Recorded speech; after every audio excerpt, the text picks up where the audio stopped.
அஸ்ஸலாமு அலைக்கும். Welcome to Nacha kitchen. எல்லோரும் எப்படி இருக்கீங்க? அல்ஹம்துலில்லாஹ் நாங்கள் ரொம்ப நல்லாயிருக்கோம்.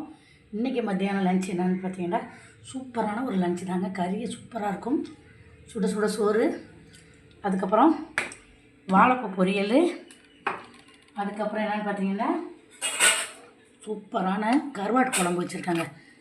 கருவாட்டு குழம்பு முட்டையை உடச்சி ஊற்றி கத்திரிக்காயெல்லாம் பொரித்து கருவாட்டு தலையை வச்சு அப்படியே கருவாட்டு குழம்பு சூப்பராக வச்சுருக்காங்க. 3 முட்டை உடச்சி ஊற்றி வச்சுருக்கேன். அதுக்கப்புறம் என்னென்னு பார்த்தீங்கன்னா இது வந்து என்னோடய அம்மா வந்து கத்திரிக்காய் சாப்பிட மாட்டாங்க, அதனால் அவங்களுக்கு தனியாக எடுத்துக்கிட்டேன்.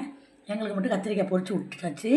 அவங்களுக்கு கத்திரிக்காய் இல்லாமல் முட்டை உடச்சி ஊற்றி தனியாக அவங்களுக்கு குழம்பு எடுத்துக்கிட்டேன். அப்புறம் ஊற்றி வச்சுக்கிற தயிர், அப்புறம் உருக்குன நெய், அப்புறம் மாம்பழங்க. இவ்வளோதாங்க மத்தியானம் லஞ்ச்சு. அல்ஹம்துலில்லாஹ் எங்களுக்கு இது போதும். இந்த வீடியோ பிடிச்சிருந்தா லைக் பண்ணி ஷேர் பண்ணி சப்போர்ட் பண்ணுங்கள். கருவாட்டு குழம்பு ரொம்ப சூப்பராக இருக்கும். எந்த கருவாட்டில் வச்சாலும் சரி, அது வைக்கிறத பொறுத்து இருக்குது, டேஸ்ட்டு சூப்பராக இருக்கும். நீங்களும் ட்ரை பண்ணி பாருங்கள். இந்த வீடியோ பிடிச்சிருந்தா லைக் பண்ணி ஷேர் பண்ணி சப்போர்ட் பண்ணுங்கள், சப்ஸ்கிரைப் பண்ணுங்கள். அஸ்ஸலாமு அலைக்கும்.